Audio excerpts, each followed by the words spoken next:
Hi, this is a life update for my CPTSD vlogs. Um, these are more just like vlogs. I don't know what to say about it, cause I probably do have CPTSD, like I definitely do. But I also have a bunch of other things, so I don't really know what to categorize it under. But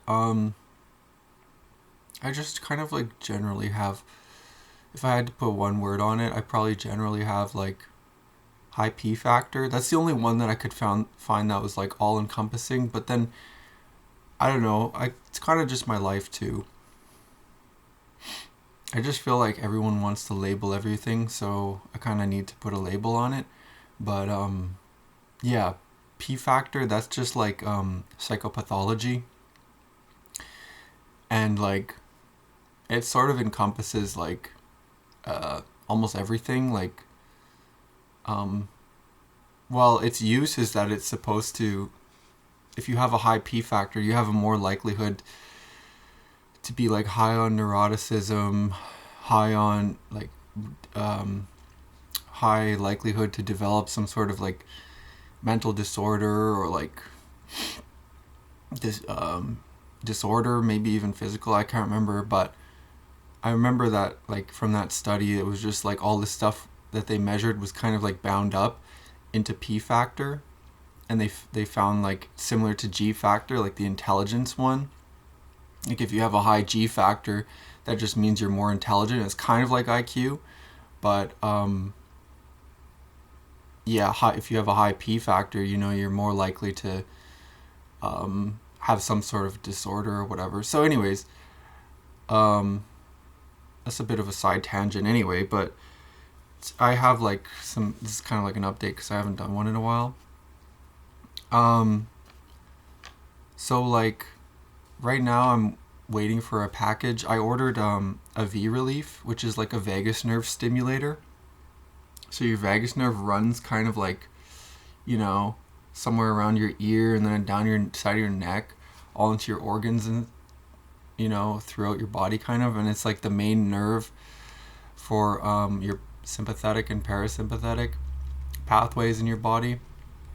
And your vagus nerve, if you stimulate it, it can actually reduce anxiety, and it can relax you, calm you down, put you take you out of the fight or flight or freeze or fawn. I think definitely fight or flight, but I also think freeze and fawn too states, and it can put you more into like engaged and relaxed and you know uh, able to like just live normally or live in kind of like a relaxed, calm state. So that's why I ordered the stimulator, but right now I'm just nervous and like anxious about it, which is kind of ironic, but kind of makes sense too.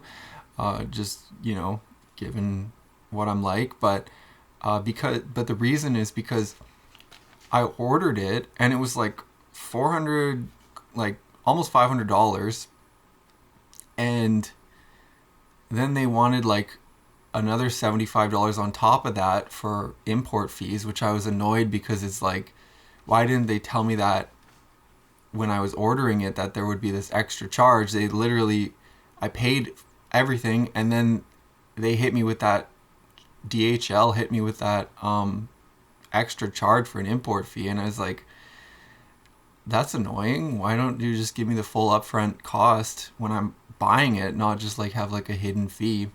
But anyway, so it came from the States and I'm in Canada, so they charge like an import fee. But so anyways, it was expensive. It was like $570 or something. And then my mom gave me her post office box to use because I live in a bad area. And I'm worried that if they put it on my doorstep, someone's going to come by and steal it. Like, this area is filled with crime. Like, I don't know, I can't really afford like a very nice area, so I live in this like crime-filled area.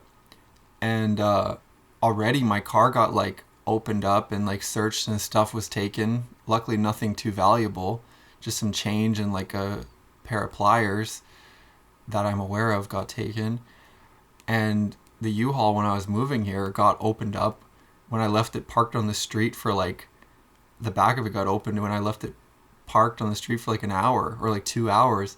Someone like literally opened it up and searched inside and unscrewed the gas cap. I was just like, this area is so bad. Like, that's so brazen. Like, that just shows you how like many criminals are around here. But like, there's a lot of homeless, so it's a lot of like homeless people that are just searching for anything they can rob, I guess. But anyways, so my mom gave me her post office box to use. So I put that address in, and then I get a notification from DHL, which is the delivery company, that said that this address didn't work. It's like an incorrect address. You have to update it. And I was kind of somehow mad about that. Like, I was kind of mad about that. And so I put my address in, the one to this house in this bad area. And now I'm worried that it's going to get stolen, so I'm waiting around waiting for it. But then now it's saying that this address was incorrect too, and it's saying update this address, but now it also says out for delivery. So anyways, I'm just like nervous and anxious. Like, should I update the address for it to go to like the service point? I should have done that in the first place so that I could just go pick it up at the delivery center instead of all this like screwing around with delivery. But I feel like I'm just gonna wait and see if it comes today. If it doesn't come, then I'll change it to the delivery service center, and then I can pick it up in a few days on Monday, because today's Friday. Anyways, so that's that. So I hope I get that vagus nerve stimulator, and I hope it actually works. All the reviews said that it would work, so hopefully they're true. The next thing I want to talk about is just like going to traditional Latin Mass. These are just like a bunch of like random life updates, but so I've been going to traditional Latin Mass. There's only one in my city that offers it, and so far it's good. I feel like personally I don't notice like a ton different. I just kind of notice that it's like obviously in Latin. I don't really understand the words. I notice that everybody who goes is like very much more traditional and devout, kind of obviously. Like, they wear suits, the men wear suits, the women wear veils usually, like head coverings. Not all of them, but I like that. And then when you go up and you receive the communion, it's a little different than regular Mass, where you can like put your hands out like this, and then the priest can just put it in your hand and you can pick it up and put it on your tongue. You actually go stand up, or not stand, you actually kneel at the front. There's kneelers, and the priest will come through and he'll say something. I don't know what he says. It's in Latin, and then he'll put it directly on your tongue, which is optional in Novus Ordo Mass, Catholic Mass. So he puts it directly on your tongue. He says a blessing. And then, but I don't know. I don't feel like a ton different. But anyways, but something that I've been doing, which actually leads me to my next point, is I've been much more like cognizant about sin, I guess. Especially like my greatest sin is always lust. So I used to like masturbate and watch porn all the time, which was just like this dirty, bad habit. And I literally did that like throughout my entire life, which is just like, I'm super ashamed to even say that. So it's like a big thing that I can even say that here, which, you know, it's nice because I don't feel like I'm really talking to anyone, so I can say that. But it's just such a bad habit, and like so many men struggle with it, and it's like so shameful for a lot of guys. You know, they don't talk about it and whatever.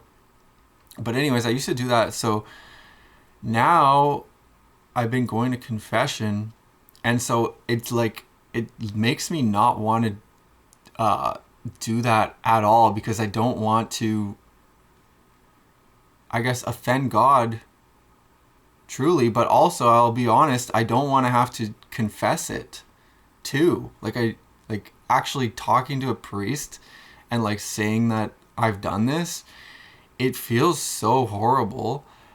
it's like so like shameful. Like it comes out into the if it comes into the light, it's like a confrontation which I just don't want to have, you know, like so I'm like I'm not going to do it. And I actually like I think about this. So I've done this no fab, like no porn, no fapping, masturbating for like almost 2 months. Like it's getting close to 2 months. And I always think about it like kind of like I watched this, I think it was like a reel, Instagram reel or something, where it showed like what it's kind of like changing from sinful nature. They had a wine glass and then they were pouring water into it from a sink, like a tap. And so the wine glass was filled with wine and it was all red. And then they turned on the water and it like started like pouring into the wine glass that was filled with wine. And it so slowly changed color into water. Like it took like a full like 2 minutes for it to fully change into clear. But basically that was a representation of like how actually long it takes for like, let's say your sin, like the wine color, to like change to like purity, which is like the pure water see-through. It takes a long time. So I just think about that, and I still struggle with lust and like, you know, thinking about women, thinking about sex, like looking at like women that I think are attractive and stuff. Like I feel like it's like tough for me because it's like partly normal, but I'm also very like ashamed about it too. So yeah, I'm just trying to like find like what's the correct line. But anyways, so I don't have a girlfriend, but I'm trying to talk to girls or women with the hopes of like, you know, getting married one day. Um, I'm too like shy to talk to girls like in real life. Like I'm too like socially anxious, awkward, shy. But that's also like I'm too shy like just to talk to people in general. And it's kind of bad because I know that the way to get over it is to just start talking to people. You know, practice and build that muscle and that skill. That's what a lot of people say anyway. And I bet it's obviously probably true, but I don't know. I just haven't really done that much. I'm just generally like very bad at talking to people, like in real life and having conversations, and I get like so frozen and locked up, and I just like can't think basically. And I have trouble having like a conversation. That's just been a long standing issue that I've had since like I was a kid. So I don't know what exactly, but that's like apparently that's like a symptom of CPTSD too. It just like makes it hard to socialize, makes it hard to be naturally comfortable talking to people. But then it could also be like just like social anxiety. So maybe that's like the same thing, a symptom of CPTSD, but or a symptom of all this like trauma or whatever. And like, anyways, but I'm kind of working on it. You know, I'm going to this counseling and this therapy. So that's like my next point, I guess. Like, I'm going to therapy. I found a new counselor. He's kind of okay. Like, he's pretty good so far. Um, he kind of makes me annoyed for a couple reasons, but it's not too bad. Like, he's kind of like doing okay. But so I guess the reason I like him so far is that he's actually trying to do sort of like a therapy that works for me, like a proper therapy, which is talking about my upbringing and like family dynamics, which is like thank the Lord, that's what I've been hoping for with all these therapists. Like I've literally gone to see like over a dozen different therapists, counselors, psychiatrists, psychologists, and they're all kind of annoying. Like they're all kind of like stupid. They don't really do much of a proper job. Like they're all very like bullshit. So yeah, it's just that's pissed me off like super bad. But so this guy, he's actually kind of like going into like the actual work, which is like talking about like all these like traumas or like relationships to family, like what happened. And like I've cried every time. I've only gone to see him like twice, but like I've cried every time because partly because I've just got so much like tears backed up that I'm like ready to cry. So anytime I get the moment or the opportunity where it's like finally you have a chance, I'm like ready to go. But also, we talked about like some hard topics already, so that's partly why too. Um, but one thing he did that was helpful was he just pulled out like the a bag filled with all these like little toy people, and then he told me like, okay, put put them in order of your family relationships, put the distances, representing who's close with who and who's far away from who. And so we used that, and that helped because then I got to actually kind of like put out my family and all this and start to talk about like who's cut off from who, what happened, what's actually going on. I feel like that's so important, and that's something that I never really got to do with anybody, which I'm just like, finally, like I never get to talk about my family with anybody, or like what's really going on, how I really experience things, how I see things, and that in itself is so frustrating, and I feel like that's just very common today, that it's like you never get a chance to really say what you're really thinking or like what's really going on or like whatever. And a lot of times it it doesn't get said, so it doesn't get properly said. Or if you're trying to say it to somebody, they try and like start talking about their own family or whatever, or their situation, or try and like convince you of something, why it's not so bad, or why this or why that. It's just like, kind of like freaking talk about what's going on here a little bit. Like, can I talk about what's actually happened and everything. Like, so anyways, so that's good. But the other thing is the craniosacral. So I also tried doing craniosacral. Actually, it's funny because I tried seeing this guy because he does somatic work. That's what it said on his thing. But he's really like, I'll just say afraid. He probably wouldn't say he's afraid, but obviously it's afraid that he's not actually doing it. Somatic is like touch. Like, it's like working with like pain or energy in the body, like the body keeps the score. Like, all this pain and energy gets locked up into certain places. For me, it's like locked up in my face and it's in my upper chest and whatever. But you can kind of like work with it in a way, if that makes sense. So I thought he was going to be doing that. Like, I didn't think he was going to be all like touching me, but I felt like he would like try and work with the energy a little bit more than he does. He does it a tiny bit.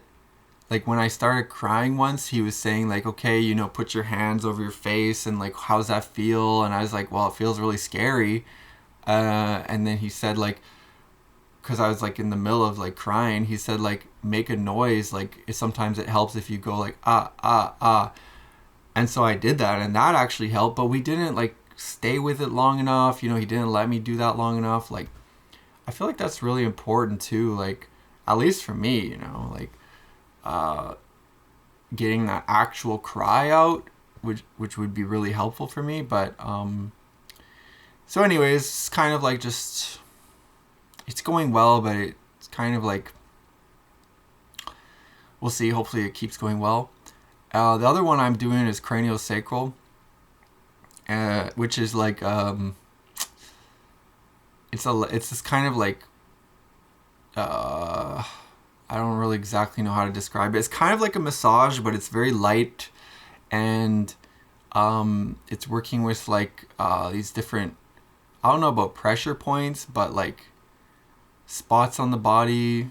You know, she touches like the lower back, and she touches like the, which I guess that's the sacrum, I think, and she touches the, you know, the head, and she touches a little bit like on the chest, and but it's really light.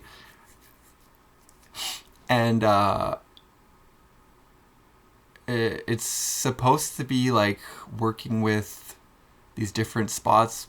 I don't really fully know, but I remember I did it before and it was helpful sometimes. So anyways, I found another one to do it here because I just moved into this new city, and she's decent. She's like a Christian too, but she asks a lot of questions and she talks a lot, which is okay, but I don't know.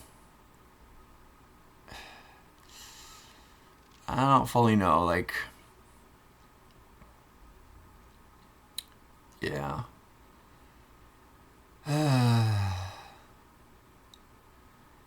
My issue with it is kind of like it becomes about the other person when people start talking a lot.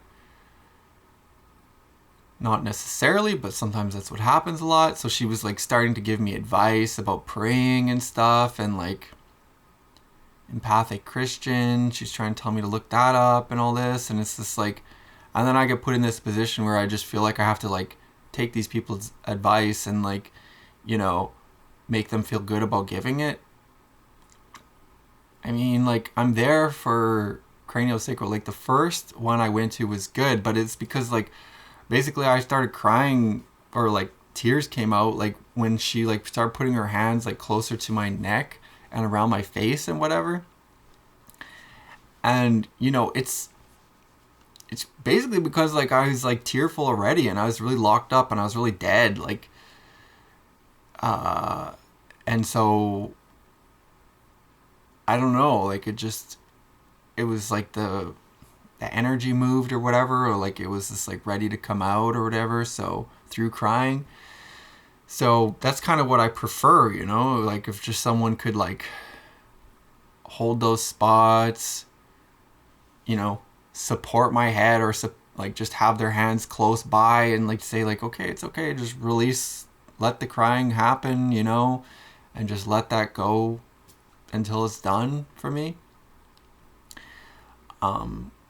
Which if you think about it, that's kind of like a normal thing, like for a human, especially for like a baby, like, which I kind of have this suspicion that that's why I'm so like in pain, or like in this emotional dysregulation or pain, because like, you know, the way I was raised when I was a kid, you know, like never had that proper opportunity of like full expression when I was a baby. But anyways, working on it now, 30 years old, working on it now.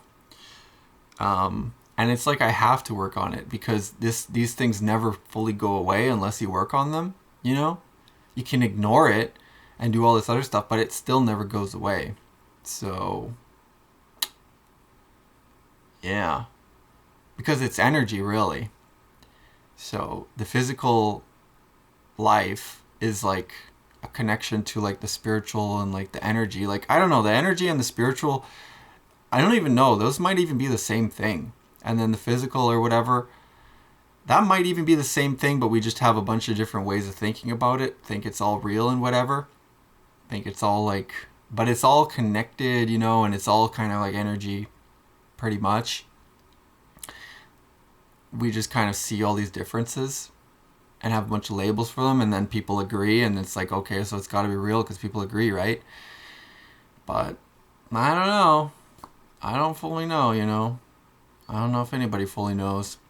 I heard one thing by someone who said the problem in Hume's problem of induction or whatever, you know, the rabbit or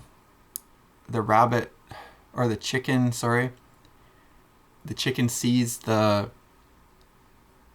grain gets put at the same spot every morning, and it goes to the grain and it eats every single morning, And so the chicken comes to believe and think that, if a chicken believes and thinks, but its behavior shows anyway, so it comes to expect that the grain will be there every morning. And then it goes like this for a year, and the chicken gets nice and fat and plump, and it keeps going for the grain, and then one day the farmer comes and chops its head off. And so this is the problem of induction. I think that's what it was called. Hume said that. And it's kind of like the same way with us. It could be, where we see the sun rise every morning, we come to believe that it will happen every morning. Or we see something happens the same way every time, we come to believe that it will happen. That's literally what science says, validity and reliability. That's how science functions. Replication of studies. But yeah, I don't know.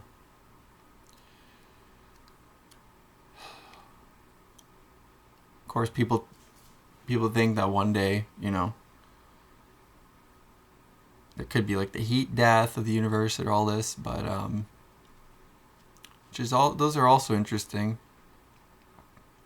But anyways, it's funny. It says like science relies on one miracle, which is the Big Bang, and then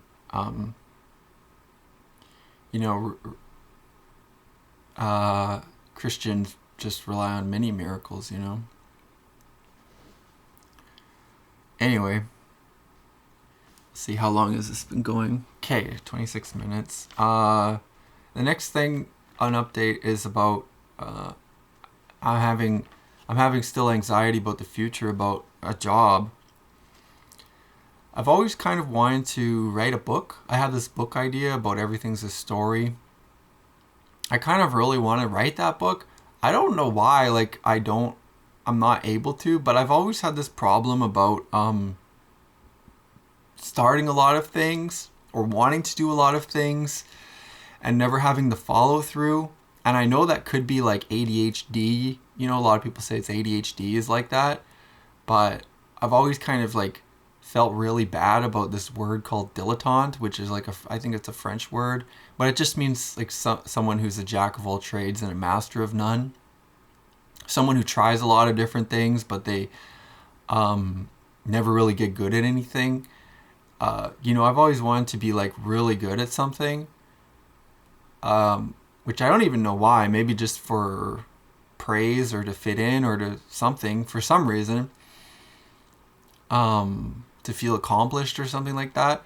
But I've tried so many different hobbies, and never really been able to stick with anything. I think it's partly for identity, if I think about it more, just to have a nice or not a nice, but to have an identity that I that feels right and everything, something close that I like to do. And partly just so that I wouldn't be harassed. I don't know if that's the right word, but so that people wouldn't be asking me all the time, what's your hobbies? What do you like to do? What do you do for work?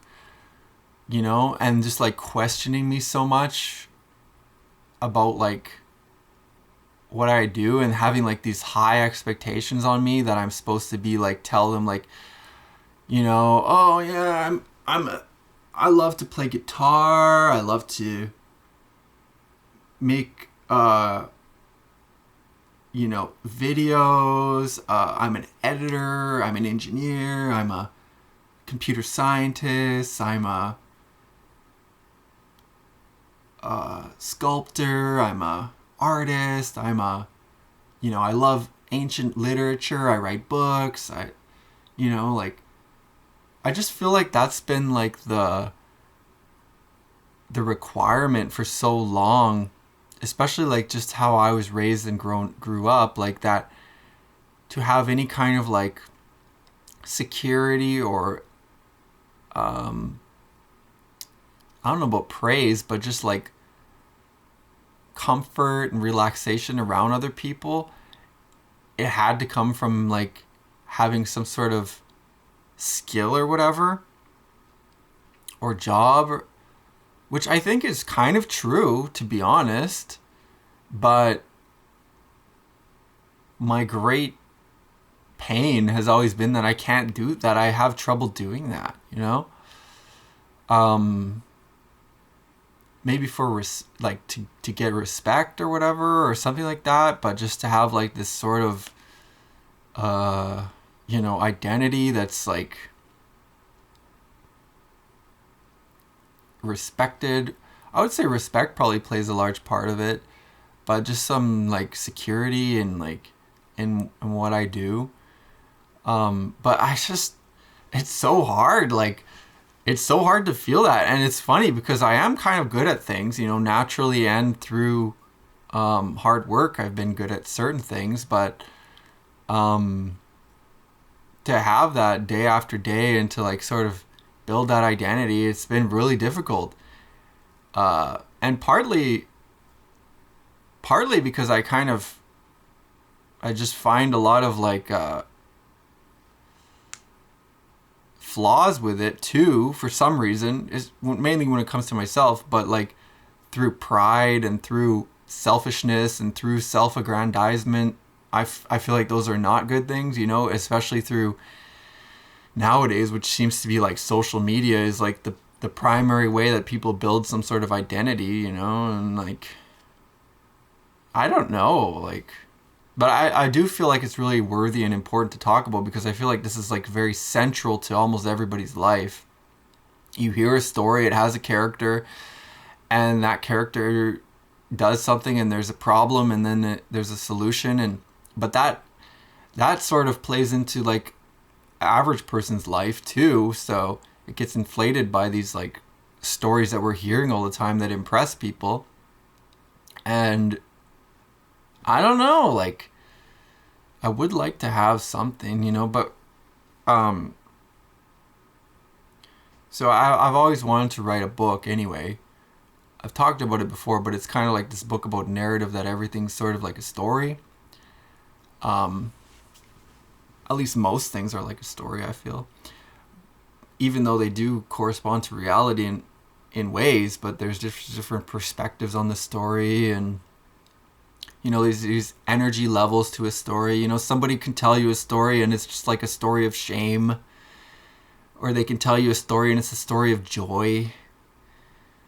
And there's these stories of like acceptance, of neutrality, of like apathy, and you hear them all the time.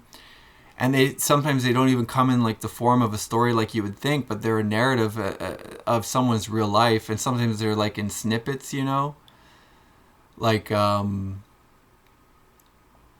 today I'll give you a story about, I was walking to McDonald's this morning to get a decaf coffee, because it's something I like to do. Get a walk, get a decaf coffee, and then I sat in the park reading the Bible after. But when I was going to McDonald's and I was coming up to the building, there was this black man outside, tall black man, young black man, had like a bright face with a smile, and he was wearing like a nice shirt and a tie, so you could tell he worked there, because he was scrubbing the literal sidewalk around the building with like some kind of a mop with soap and water. And he was like so cheery, and he said to me, "How are you?" And he's like smiling. And I just kind of like waved like this, and I went inside. It's kind of funny because like not a lot of people are like friendly like that, but I think he works there. I think he's like a manager, or he's like some kind of like, at least that's what it seems like to me, that he works there. He's some kind of like a manager, or has some sort of stake in the store. And he's following like some of this like, advice of love what you do, put in the extra work, put in the extra effort, do the hard jobs, grow your business, grow your success, and whatever. Which honestly I think is great, good for him. I'm not knocking it in any way, shape, or form. I'm just saying like it's unusual. Everybody's so dreary. it's such a bad area. There's like all these homeless bums and whatever. I literally went in this McDonald's the other day, like couple weeks ago. I got a decaf coffee as I usually do, and I was sitting down and I was like on my phone. I think I was trying to use the Wi-Fi and go on my phone and swipe on Tinder or something, and not be seen by a bunch of people. And I was at this desk, and some girl sits down, or I was at a table, and some girl sits down across from me, which is weird. And she looked kind of rough, but like had this like either naive, or she looked young, had this like either like naive or like on drugs type of appearance. She seemed kind of like out of it a little bit, but very happy. And she said, "Can you buy me a burger?" I was like, "No, I can't." And literally you could see her nipple because it was like out, because her shirt was like so ragged or something like that, or like twisted to the side. And I just like got up and left. And so this is the clientele you see at this McDonald's. I wasn't trying to be mean to her, and maybe I should have bought her something, but I don't know. So anyways, that's a little story from today. But I feel like everything is kind of a story, but it kind of corresponds to reality, which is obviously why we get enthralled with stories. But they do have like an energy signature to them. Stories do have that, in my opinion. I mean, I believe it's almost like fact, you know. Some people think that things are just all factual, but no, they always have some sort of like an energy signature. And it's related to meaning. It's related to what things mean. And it's, in my opinion, it's the main things that they relate to are spiritual, attachment, and those are mainly it. I mean, you can kind of subdivide it into all these other things, you know, like health, I think, is a big one. Your physical health and all these other types of health. Mental, emotional, and spiritual, but that's spiritual again, but and then money's another one, another huge one. But I do think that they kind of just sort of line up to, they go back to spiritual, and then they go back to attachment. And when I say attachment, I mean like to other people, because one of like the primary things that we're trying to do in life is like to have like a relationship, you know. And we're in relationship to all these people, whether we realize it or not, or how we think about it or not, you know. But anyway, so I wanted to write a book about this. I just don't know why I can never properly sit down and write it. Maybe the topic's too huge or something like this, or like I don't know. It's hard. I don't know why I have such a struggle with getting things done, you know? And I always want to have someone there to like help me with it, or some sort of validation or whatever, but probably that's because like when I was a kid, I never got that ever, you know?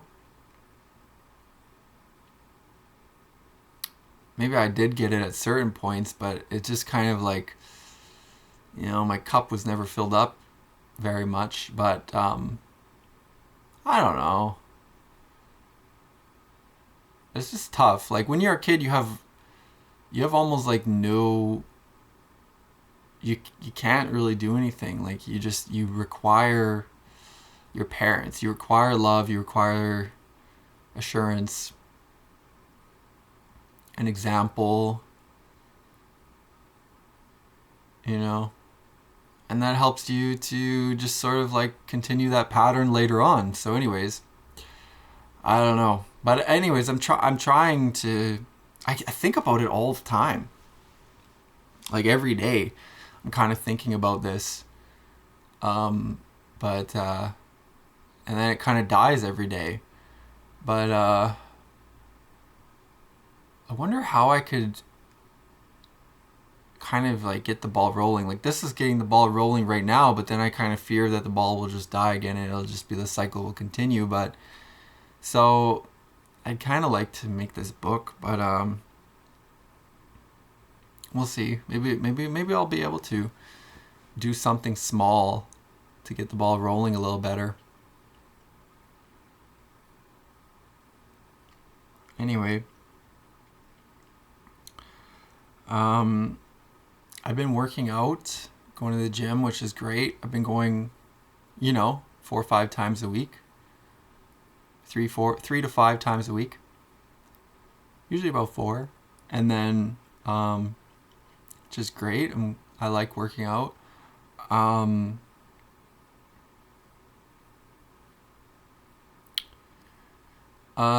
still feeling kind of like depressed some days, anxious some days, thought disorder some days. When I say thought disorder, I mean like I just get like this like bombardment of random thoughts, and I can't really follow a thread. I can't really follow through on things, and I feel sick. I just have to lie down. I have to take a nap. I just feel like isolating or like can't be with people easily, and so some days are really like that and really hard. And it's really hard too because I feel like people don't really believe me, but I'm a little bit better now at just like kind of like saying like, yeah, I am feeling sick. I am feeling this kind of like mystery illness. I am feeling like this chronic fatigue. I am feeling like this I don't really say emotional dysregulation, but sometimes I do. I am feeling like, not well. But I am feeling a little better. I've been doing so much stuff for my health. I've been eating healthy. I've been taking supplements. I've been working out. I've been, trying to do well. And it is helping, but very slowly. It's just a slow process, I think. And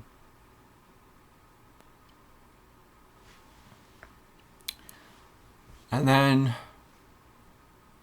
I guess the last point is that kind of I've been having trouble connecting with people, partly because it's sort of true. Depending on who you talk to, you'll get a very different answer. But I kind of believe that this country sucks. Like, in some ways, like Canada, where I live, because of the immigration, mass immigration, everywhere you look, it's black and brown people and old people, which is like just boomers, white boomers or whatever. And, depending on who you talk to, this is a huge trigger point.